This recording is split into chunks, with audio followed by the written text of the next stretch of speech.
જ્યારે આપણે investment planning કરતા હોઈએ અથવા તો ડિસ્કશન કરતા હોઈએ ત્યારે મોટાભાગના લોકોનો એ પ્રશ્ન આવે કે આ બધી વાતો તો આજથી 10 વર્ષ 15 વર્ષ કે 20 વર્ષ પછીની છે, અત્યારે શું? તો આના માટે આપણે એક એક્ઝામ્પલ લઈએ કે કમ્પાઉન્ડિંગ ઇફેક્ટ કઈ રીતે કામ કરે છે. ધારો કે આપણે કેરીઓ માટે થોડાક આંબા વાવીએ, જ્યાં કેરી એ આપણું ફ્રૂટફુલ રિઝલ્ટ છે અને આંબા જે છે એ આપણા માટે અત્યારે કેપિટલ છે.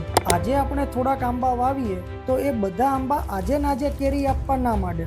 બની શકે જે આંબા વાવ્યા હોય એમાંથી થોડા ઘણા બળી જાય, થોડાને નુકસાન પહોંચે અથવા તો થોડા મોટા જ ન થઈ શકે. પણ જે આંબા આપણી માવજતથી 5 વર્ષ કે તેથી વધુ સમય માટે ટકી જાય અને એમાં 5મા વર્ષે ધીમે ધીમે કેરીઓ આવવા લાગે, ત્યારે શરૂઆતમાં 5મા વર્ષે બહુ ઓછી કેરીઓ આવે, પછી ધીમે ધીમે દર વર્ષે કેરીઓ વધતી જાય અને જ્યારે 15-20 વર્ષે આંબો મોટો ઘટાદાર વૃક્ષ બને ત્યારે એક જ વર્ષમાં એક આંબો એટલી બધી કેરીઓ આપે જે 5મા વર્ષે એટલે કે પહેલા વર્ષે જ્યારે કેરી આવવાની શરૂઆત થઈ ત્યારે બધા આંબાએ મળીને પણ એટલી કેરીઓ ન આપી, એટલી એક આંબો આપી દે. તો શું આનો મતલબ એવો થયો કે આગળના 15 થી 20 વર્ષ આપણા વેસ્ટ ગયા, કે જે આંબા બળી ગયા એ પણ વેસ્ટ ગયા?